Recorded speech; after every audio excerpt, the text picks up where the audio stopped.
Today we're talking about marriage equality with Michael Stark and Michael Leshner, otherwise known as the Michaels, gay activists and the first same-sex couple to legally marry in Canada.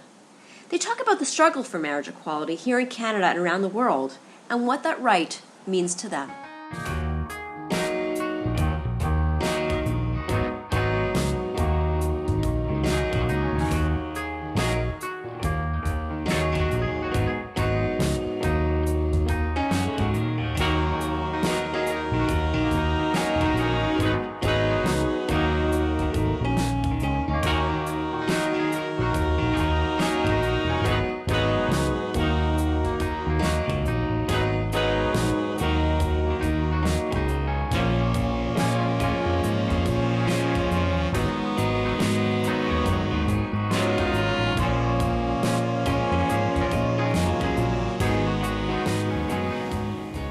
If I just said very boldly, what does marriage equality mean to you? I mean, how would you even respond? What does it mean to you? What when someone says those words, and what does it bring up for you?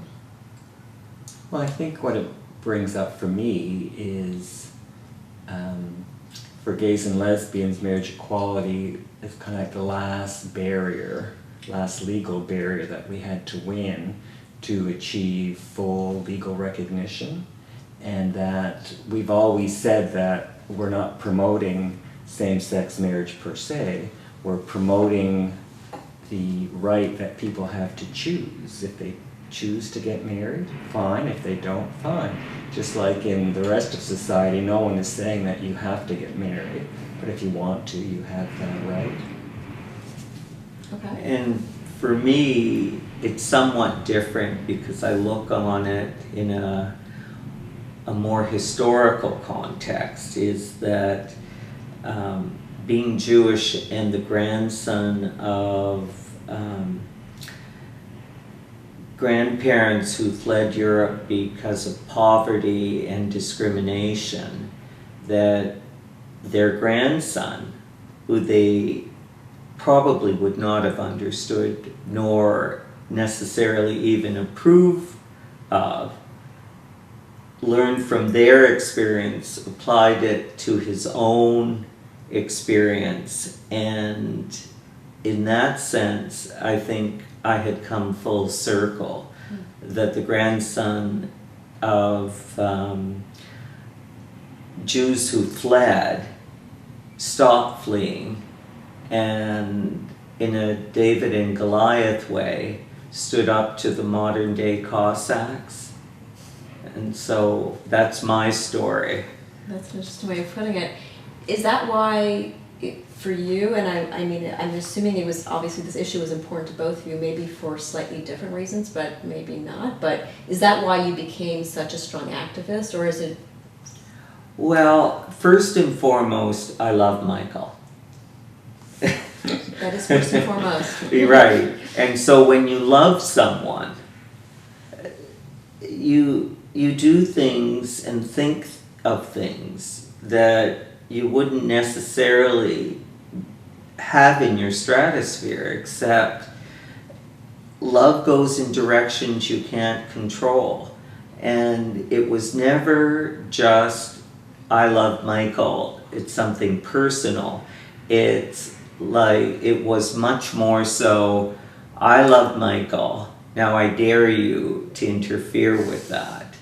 And so, and I think that was a different, fundamental difference between Michael and I. I was also legally trained, and it was very, very important to me. When we first met in '81, it was, nothing could grow in a relationship between gay men and women except interpersonally. And that to me was awful, it was stunted, it was unnatural, it was forced upon us. And so as our love deepened and grew, it became, for me particularly, I had to figure out a way that we as a couple could represent ourselves to the outer world, whether it be to friends, family, work, society, and I couldn't accept anything less. And it became personal almost, that, and not even almost, it did become personal when your colleagues and the justice system did the opposite of what they should have done, not just morally but legally.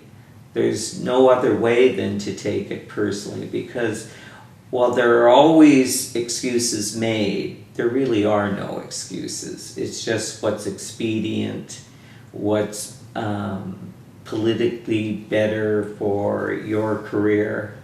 And as I say, within the historical context, nothing changed, just the faces and the group. That makes a lot of sense. And so, how would you say that this ruling, now how many years ago was it? Well, it would be 13. 13. This June 10th. June 10th, which I know you have in your mind. It's coming up, so I'm sure it's a big anniversary every year, right? How do you feel it's impacted your life? I mean, has it changed it at all? It just, it made you stars. Mm-hmm. I don't think it changed our relationship per se. It changed in the sense that through all the legal battles we've been through, it's actually brought us closer together and made us, I think, a stronger couple and much more willing to continue. I think with each victory, you can see that things are, change is possible. A lot of times when you first start out, you just think, this is never going to happen. Like, I never thought I'd see it in my lifetime. And here it is, it's been, over a decade, and, it's really a big kind of non-issue here in Toronto. I mean, I know it's still big throughout the world in many countries, but in Toronto, it's a big, ho-hum now. But that's a very reassuring scenario that, with all the naysayers, because trust me, we had to sit through a lot of terrible things that were said about, not necessarily us personally, but us as gay men, or gays and lesbians, some very terrible, hurtful things. And we can look back now with a fair bit of satisfaction and say, you were wrong. The doom and gloom that you predicted from this happening never materialized. And what we were saying and advocating was true. And that, it just allows people to get on with their lives. They don't have these legal impediments that they have to overcome. I mean, life is tough enough for everybody. Mm-hmm. Relationships are tough enough for everybody. So add on top of that you don't have any legal protection. Like when we met in 1981, there was nothing that we could turn to legally solve any of, whether it was discrimination, if you wanted to break up, visitation rights in hospitals. I mean, all these different things that we really just take for granted now that seem so normal and so blasé. I mean, not normal and just, very innocuous in so many ways. Yeah, it's part of every day. Back then, were really very, very big barriers for gays and lesbians. So in our 34 years together now, to look back and see how much society has changed and really how much we've changed through that experience. I mean, some couples it might have driven them apart, because there was a lot of stress and tension, and it wasn't always a picnic, but by and large most of it was, but there were a few tough moments.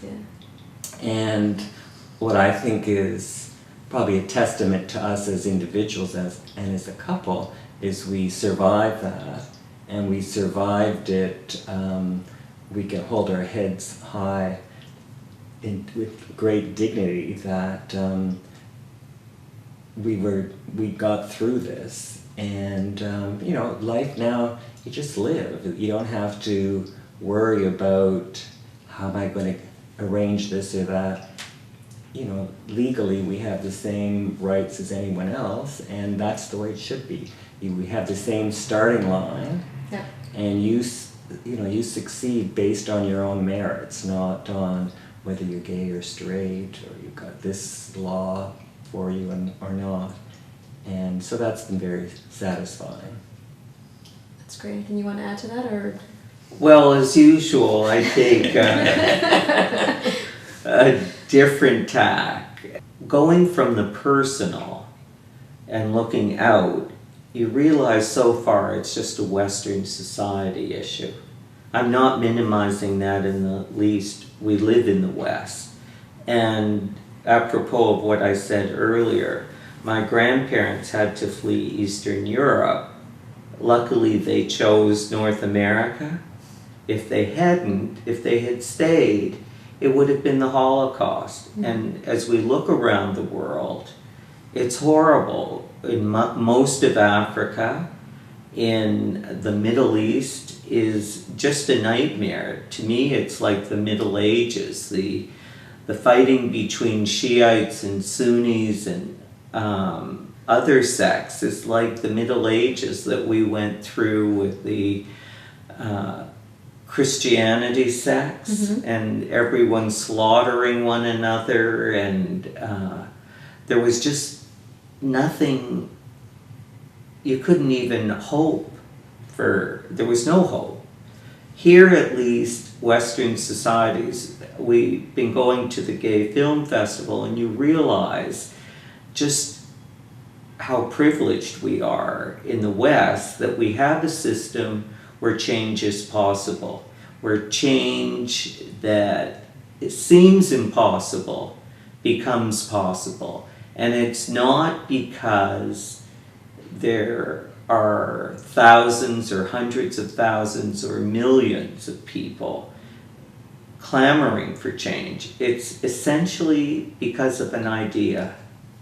And this is where I can get kind of weepy, is that I'll get this then. An idea, as simple as it sounds, can be so intractable, or it can begin to take on some traction. And in the gay rights movement, which is relatively, even if you go back 100 years or so to Oscar Wilde's time, to think that all this was achieved here in Canada within 100 years or so. But you can even say it's changed within the length of our relationship. Has it? See it? Well, we had no legal recognition at all. There were nothing on the books legally for gays and lesbians, and in 34 years that's gone from nothing to basically full legal equality. So that's really, when you think about it, quite a... And that's why I use the term dinosaurs roamed the land, because that's what it felt like. These much larger individuals, institutions. Imagine when we met how powerful the Catholic Church was. Mm-hmm. And who was going to stand up to them and who was going to question. But then you get into, well, you have an idea.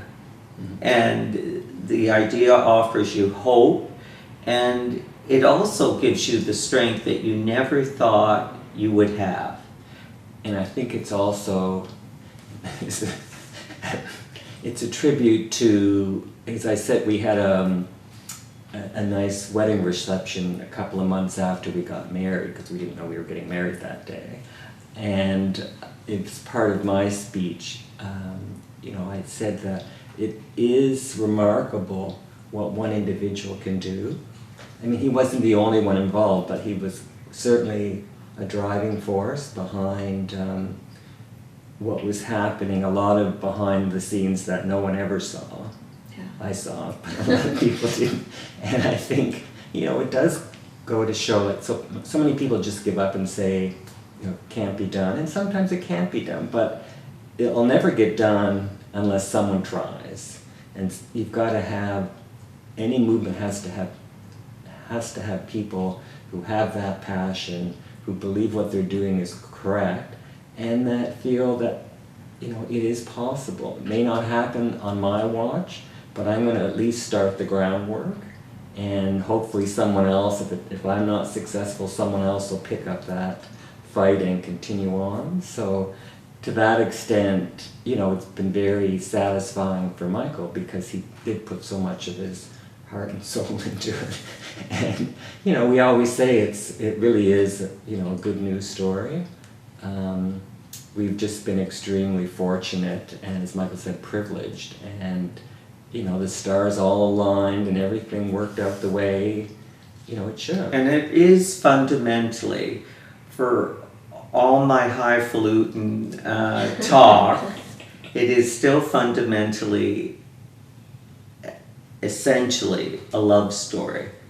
And I think that's something that's universal, is that no matter how awful things are still in so much of the world, on so fundamental an issue as love, it's next to impossible. Forget same-sex marriage. Who you love is so fundamentally compromised in so many societies for all sorts of cultural reasons that if and when they hear of our story, they must think that, you know, we are rich beyond anything. Yeah, anything they can think of. That money can't buy you the right to who and why you love. And this story, I'm so proud of our Canadian story, so many years ahead of other countries, because, you know, the message did go forth, and it does give people hope. Now, how many decades or centuries ahead is it going to take, and will it ever succeed around the world? I don't know. The problems are so intractable because when you try to see how religion will be lessened in various parts of the world, you can't see the Canadian or Western model being transported to Africa, the Middle East, and then you wonder, how will they do it? How will they evolve? And maybe they won't. And if same-sex love doesn't succeed there, then you realize how many other issues of basic human equality and fairness will not succeed either. Because let's face it, if you get same-sex marriage, you are in an open, tolerant, fair society that applies to so many other areas of life. Absolutely. I just wanted to ask one last thing in terms of your, a lot of these other countries still fighting for it. I mean, they can look to you, and they really can, and use as an example to help bolster their fight. I mean, how does that make you feel? Well, for me, it's wonderful. As I say, I came to it, apart from loving Michael, when I realized how much I loved him, then you look around and you can never tell. Apparently we know everyone's DNA, but we really don't know everyone's DNA. Scientists and doctors know our DNA, but we individually and collectively know our DNA is more complicated, and it's what we bring to our DNA from our family backgrounds, societal backgrounds, something as fundamental as movies. I grew up loving movies. You know, what was the influence of theater and film in my life? Fundamental. And so could I have seen all those movies where right triumphed over wrong and not followed through on my own? I doubt it. Liz Taylor would haunt me. And Betty Davis. Yes, Betty Davis. Right. I have one brother who believes all those Betty Davis movies made me gay. So I haven't succeeded very well with him. Well, no, I think what, just getting back to the question, for me, it's an amazing thought that this little kid from Nova Scotia was part of this, much larger movement, and being a part of this ruling, for me is an honor. It's something that I never ever envisioned.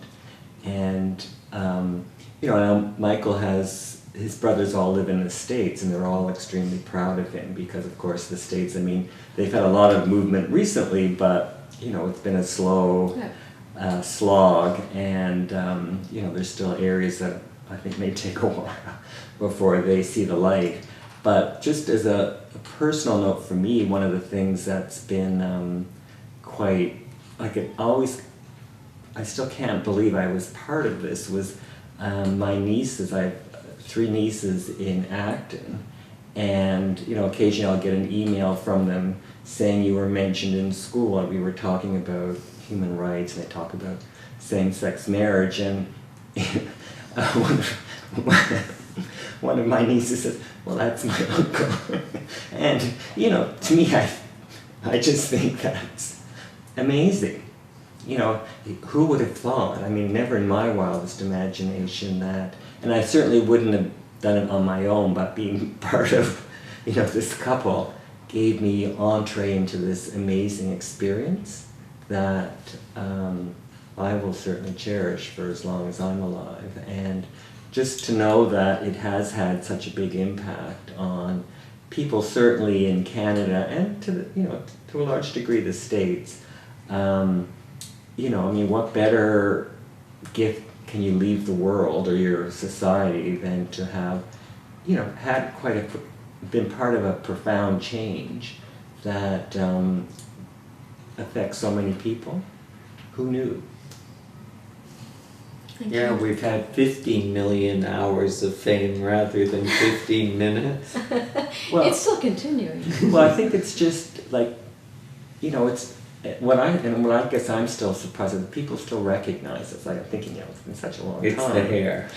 Really, I don't think it's that complicated. It's the hair. Well, just as a little, side issue, last night we went to eat in a little place along King Street, between movies. And we were sitting outside in a patio, and a young Asian man walked by, and he came out and said, can I take your picture? And Michael said to him, why would you want our picture? We're old, we're just irrelevant. He said, oh no, you've got a great look, you present well, interesting hair, the whole look. And we just, it was so,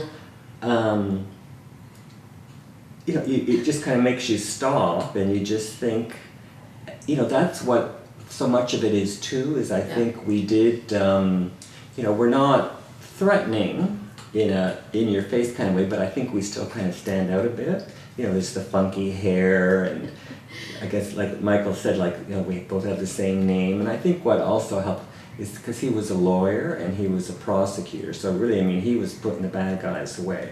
So you can't say that, here's some fringe couple out there that are, these weirdos. Basically, you look at us, where you represent, a lot of people may not, even within the gay community, might not approve of what we represent, but I think to the larger society, for what had to happen, we just happen to be a good fit for that. I think they see a love story. Yeah. Really. It all goes back to first base. It's a love story. We must exude it in ways that we don't realize. And I think, we don't come across as threatening. Yeah. And Michael, of course, the media loved Michael because he wasn't afraid to call a spade a spade. He was very good with sound bites. He wasn't always politically correct when he spoke. And, could be very tough, and we could tell you all kinds of stories about with his job, and if they weren't too thrilled with some of the things he wrote, he did some op-ed pieces, really? And I think that Michael was in it to win. He wasn't in it to be Mr. Nice Guy, and a lot of people don't want to rock the boat, but unless you rock the boat, you're not going to affect change. So it's And I don't even see it honestly. It was rocking the boat on the most elementary self-interest levels. But in terms of rocking the boat, did what I say, was it fundamentally inaccurate, incorrect, untrue? None of that. It was that I insisted that I be heard and that I speak what they didn't want to hear, because people who were supposed to exercise their power judiciously didn't. Well, I think but that's, any movement has that, the women's movement, civil rights. I mean, the majority never wants to give up any of their, cherished As a symbol. Right, but I think the other thing, which was, for Michael, what really got under his craw, here he is representing the Attorney General, and he'd have to go into court and, on behalf of the province, do, all this stuff, yet his employer wouldn't give him basic equality in, pensions or, any of the benefits. So, you don't have to be a rocket scientist to kind of know that there's something wrong with this picture. And that was at a time when we had a prominent, well-deserved gay Attorney General. And you just think, how many times have I seen this movie and story? And it goes over and over again. And that's where I've indicated it became personal.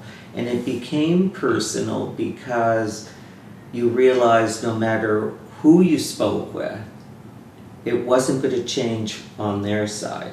So it had to come from within. And in that sense, because of my love for Michael, that you just basically say to yourself, okay, I'm going to do it on my own. Or on my own, in my own way, even when I'm with other groups and organizations, because I'm not going to let them speak for myself about my love for Michael and what it means for me. And if in doing so it becomes politically incorrect, I also perceive that as their problem, because it was their problem because of tactics, political considerations, legal considerations. And my view was, well, at the end of the day, I go home to Michael. You don't. And so don't tell me what I can and can't tell say. Me what to do. Right. So Michael's taken that, unfortunately, which was at a very highfalutin level. And within our day-to-day life, don't tell me what to do. But I think it also is a testament to Michael knowing almost intuitively how to approach this problem, and like the strategy he used, and it was a winning strategy. I think now with the passage of time, if people who were involved maybe might look back and say, well, you know what? Yeah, what he did was right. That, it was the right tactic. And I think even if no one's ever come back and said that, we at least know in our heart of hearts that whatever we did, we can certainly, sleep at night knowing that, it was us, and more importantly, it was him that really, I think, did make the difference. It was an lot of ways. authentic voice. And that's as difficult, you have to wait for, I'm not saying authenticity wins the day, I'm saying authenticity, when everything else is aligned in the right way, has an immense power. The power to persuade, and the media, I think, were much more aware of that than even gay alliances and whatever else, our opponents, that they saw that my authentic voice wasn't for changing. you know, I could have been the Maggie Thatcher of the gay rights Not Maggie. movement. Pick another person. You know, the phrase, this lady's not for turning. And I really do think that if there's anyone listening who's being discriminated against for whatever reason within a larger class, the importance is authenticity, that people watching who don't necessarily even understand the issue, understand the humanity behind the voice. And I think that what has always shone through with Michael and I, especially as people became familiar with us, was basic humanity. They couldn't think of a reason that made them comfortable to discriminate against us.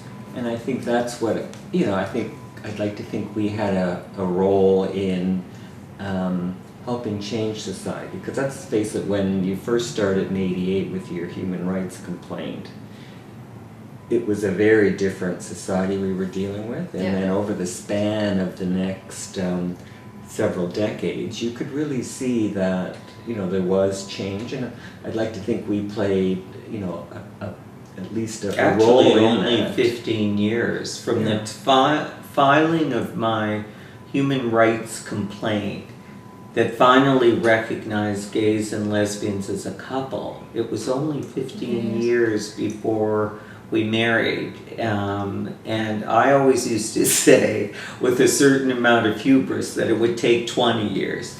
And this was only 5 years off. And it is an amazing story. Historically, it seems very fast. When you're living it, it isn't. Well, and Michael would always say, you know, it's taking too long. I said, well, how long did, you know, the women's movement take? You know, it took them forever. And, you know, civil rights laws. And I said, you know, you can't, things aren't going to happen overnight, because you have to not only change the laws, but you do have to try and bring society along with you, because there's no point changing the laws if everyone's going to ignore it anyway. So it's really a two-prong approach, where you need to have the legal protection so that if you're being discriminated against, you can go to the courts. But you also need to have at least, you know, a large portion of society on side too. And that was achieved because everyone started to come out. So when the issue becomes your sister, your brother, your grandson, your son, I always used to say to people who felt hopeless, how do I change my life? I always used to say, no matter how painful, no matter what the risk, come out. That wasn't always the message that people on the gay side of things wanted to hear, because they understandably were sensitive to what those problems were in coming out. But I was more obsessively focused on a movement. And, you know, you don't have a successful movement if you wait for everyone to catch up to you. And that may sound harsh and it may sound cruel, but it's a truism that it's not exactly pure Darwinism, because let's face it, at least in the West when you came out, it wasn't absolutely horrible or life-threatening for most of us. What it meant for most of us was a family fight in the early days and working through that. But I think my small p political message to others listening who are parts of other movements is you carry the strongest with you in the beginning, and hopefully they can articulate issues in such a way that those who are less strong still find the strength in their own individual capacity to move forward.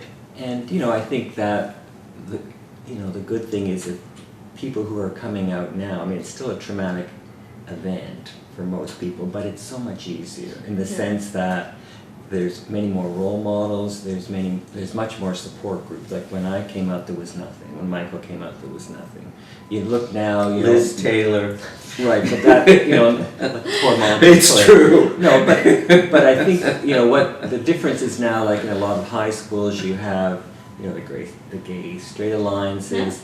You've got, you know, I'd like to think, you know, we can serve as role models, you know, as there are so many other people in our community that, you know, serve as a proof that it is possible to go through that process and lead, you know, still a very productive and successful life. I mean, when I first came out, that was my big fear, was that, you know, life is going to be terrible, I'm going to be alone, like, you know, it wasn't that everything would be wonderful, it was all just the opposite of that. So I'd like to think now when people are coming out that at least they can see that it's possible and that they just have to put themselves out there. And it's not an easy thing, but if you do it and live beyond it, then you can start with the rest of your life. You don't have to live in fear all the time.